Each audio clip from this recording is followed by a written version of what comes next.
Be honest. You've compared yourself.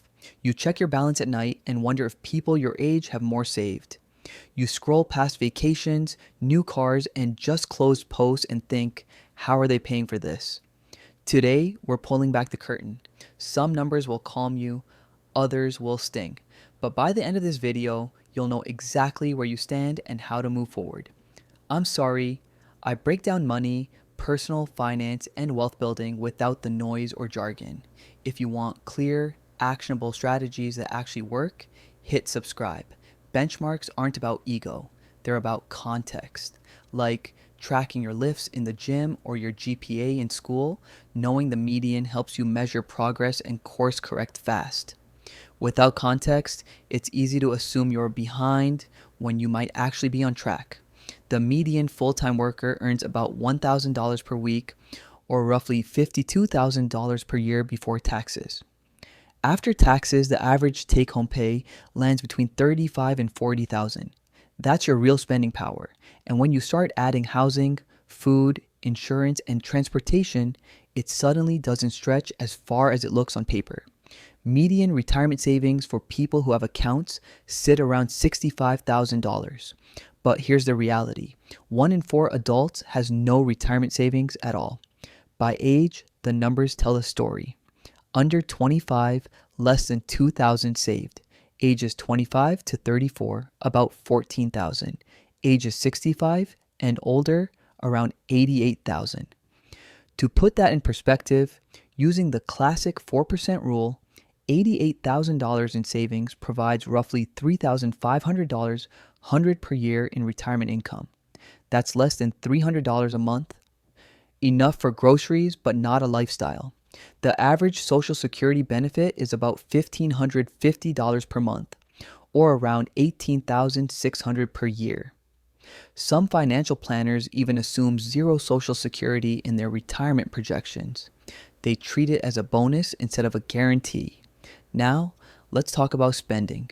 The average American household spends about $67,000 per year, which breaks down to roughly $5,500 per month.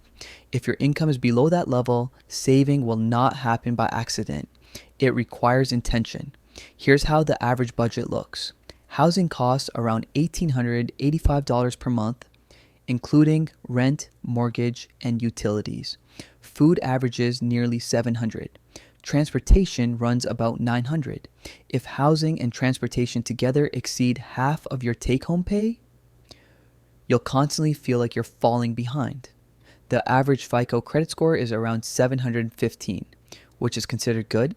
That means many people do two things right. They pay on time and they keep their credit balances low. Your credit score matters more than you think. It affects your mortgage rates, car loans, insurance premiums, and even some job opportunities. The strategy for maintaining good credit is simple. Pay on time, use less than 30% of your available credit, and avoid unnecessary debt. It's not exciting, but it works. The average household credit card balance is over $9,000. At 15 to 25% interest, that debt can double quickly. If you carry a balance, eliminating high interest debt should come before investing. Earning 7% in the market while paying 20% on credit card is like trying to drive with the brakes on. Now, let's talk about net worth. Net worth is your assets minus your liabilities. It's your true financial scoreboard. The median household net worth sits around $122,000, but it varies greatly by age. Under 35, about $14,000. Ages 35 to 44, around $91,000. Ages 45 to 54, about $168,000. Ages 55 to 64, around $212,000. Ages 65 to 74, around $266,000. These numbers aren't billionaire goals. They're completely achievable through consistent saving and steady investing over time. But averages don't define you. Your direction does. If your savings are growing, your income is rising, and your debt is shrinking, you're ahead of the curve. The average personal saving rate hovers around 6%. That's not enough for financial freedom. To retire comfortably, you'll likely need to save between 10 and 15% of your income. If you want to retire early or gain more flexibility, you'll need to go even higher. But here's the good news. Increasing your savings rate even slightly can dramatically accelerate your progress. For example, doubling your savings rate from 6 to 12% could cut your working years nearly in half. Saving isn't about deprivation, it's about buying back your time. The average retirement age is around 61, while full Social Security benefits start around 67. That means you'll need a bridge of about 6 years funded by your own savings or part-time work. Plan for at least 20 to 25 years of retirement and ask yourself now, how many of those years do you want to be healthy enough to enjoy? Starting early buys freedom while you can still use it. So how do you actually get ahead?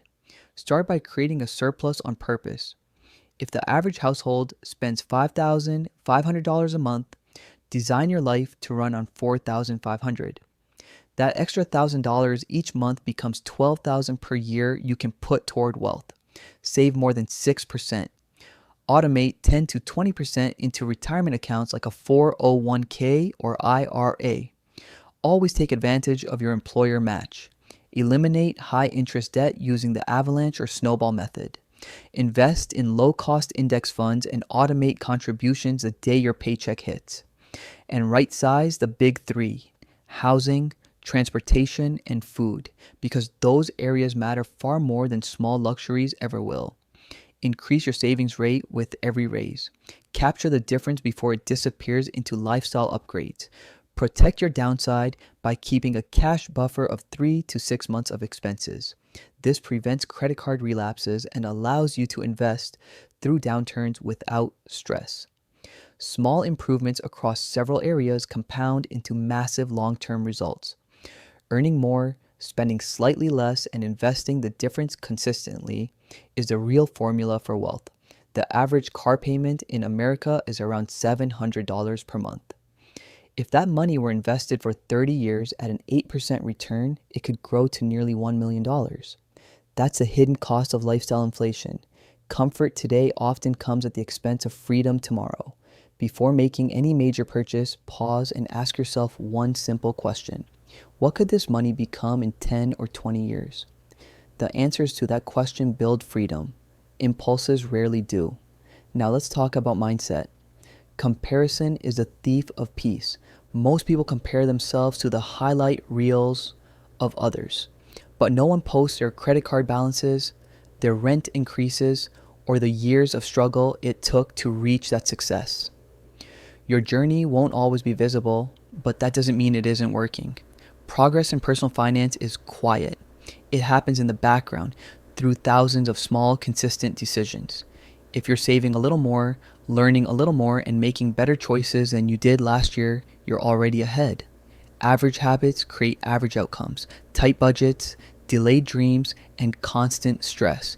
You deserve better than average. Spend below average. Save above average.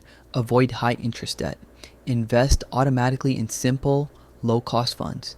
And do it long enough for time to work its quiet magic. Financial success isn't about speed, it's about endurance. You don't need to be first, you just need to stay in the game long enough to win.